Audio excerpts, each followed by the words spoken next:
Hey there, my name's John, this is NAR Outdoors, and I've come up with a video idea. I think it's actually going to become a series. So back in the day, when you had your car manual, it would tell you how to gap your spark plugs and show you a wiring diagram so you can troubleshoot stuff. And these days, it reminds you not to drink the battery acid. So I think this series is going to be called Don't Drink the Battery Acid, and it's going to be DIY fixes. So the first thing for me, I've noticed my hood is a little stiff when it goes shut. So it doesn't shut all the way. I got to get way up here, and even then, I got to do that to get it open. So we're gonna fix it. I think the fix is gonna be raising up the latch, maybe a millimeter. So the hood latch is buried underneath this panel. We're gonna take that off, and then there are two bolts, and we're just gonna lift it up again, probably a millimeter, if that. Test it and see what happens. So yeah, let's get started. I'm gonna get some tools out and we're gonna do this thing. Now I should start us off by saying I am not a professional. I don't really know what I'm doing. I'm just thinking through the process. And I'm probably gonna use the wrong tool. Like this is probably not the right tool for these things. But it's what I got and it's what I'm gonna use. Also, this is for entertainment only. I'm not actually telling you should try this. So, you know, attempt these things at your own peril.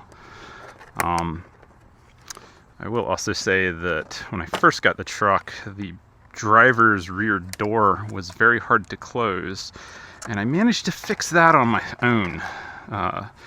Similar process. I may go over it in another video. So if you've never messed with this type of panel hardware, so it's two-part, and what you got to do is you got to pry this bit out so it can squeeze through here.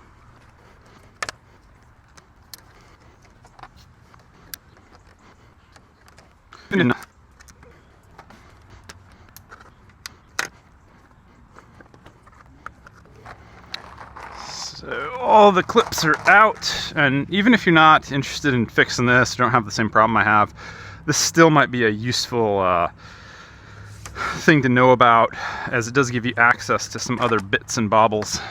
For instance, in another video that's going to come up, we're going to be mounting some lights, and I've got to get down into here for that. So these two hold this latch in place. What I'm going to do is I'm going to figure out which size bolts those are. I'm going to get some sort of tape to give myself a little reference point, and we're just going to move it up and then torque it back down and test fit it. 8mm. So what I've done is I've just applied some tape with reference marks. Going to loosen that bolt and that bolt just a little bit. Raise this up, and then tighten it, test fit it, and see what happens.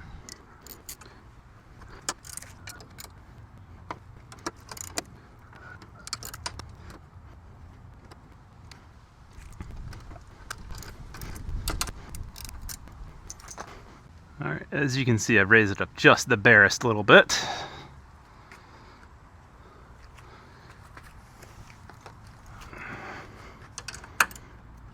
I know I could just go to the dealer and have them take care of this, but that just seems like a hassle for what's a 10-minute job, if that. No place for that now, that'll be okay. Now it may change a little bit once I get this cladding back installed, but let's just kind of see. Still not great.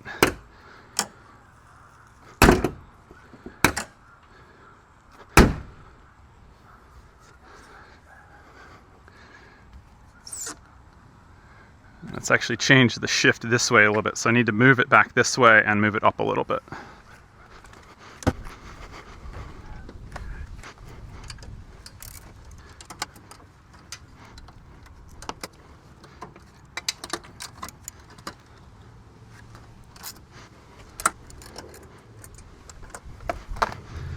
So I think the first time it had too big of a gap here. This is how it was set up at the beginning, so I'm keeping them nice and close. Let's see how it fits now.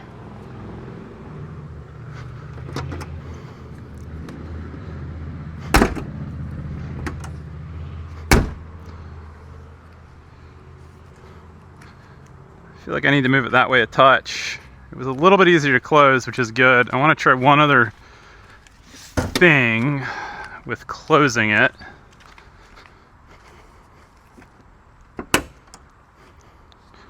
That's just doing this. Okay.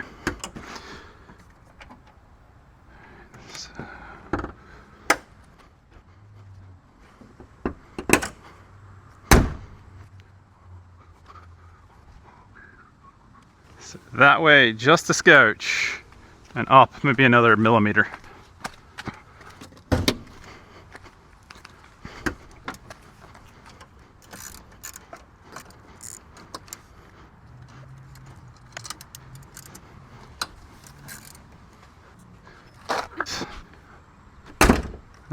Still not yet.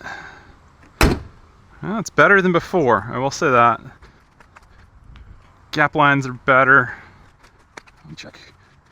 I noticed it was a little recessed before, and that's the reason it made me think that maybe it was too low. And it's still kind of low right here. Maybe we'll go up just a little tiny bit more and then call it a day.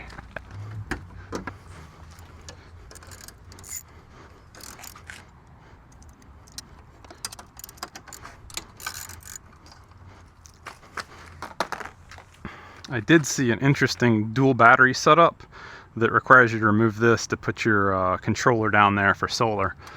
And that's kind of what gave me the idea of this.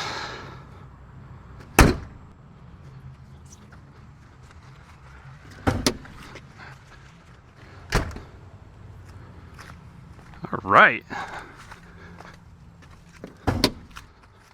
So that is far better than how it came. I'm gonna double check the tightness on these. We're gonna put this back on top. We're gonna call it a day. So, if you're wanting to try this on your own, again, I'm not recommending you do it.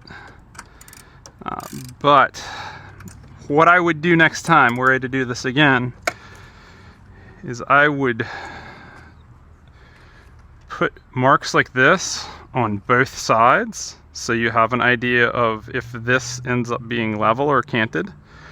And I'd also keep a closer eye on the height. Find a better way. So I think the marks on both sides would be good for that.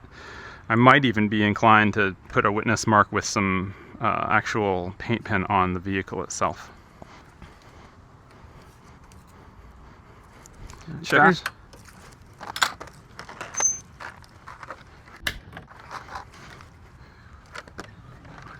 For those of you with the XLT, just a heads up, if you're looking to adjust your headlights, know they only go adjustment up and down. They don't do a horizontal adjustment at all. So I had taken these little brackets off before trying to find additional adjustment, and then read in the owner's manual it was a pointless waste of time.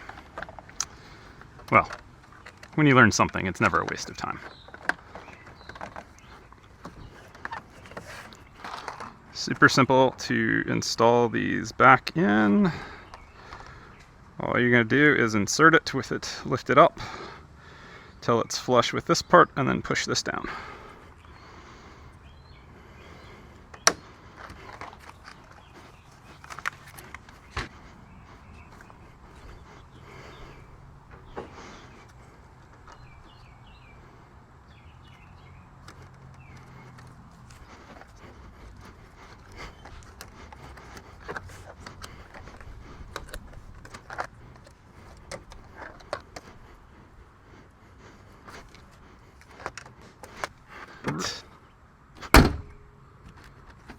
Super good enough. Until next time, remember, don't drink the battery acid.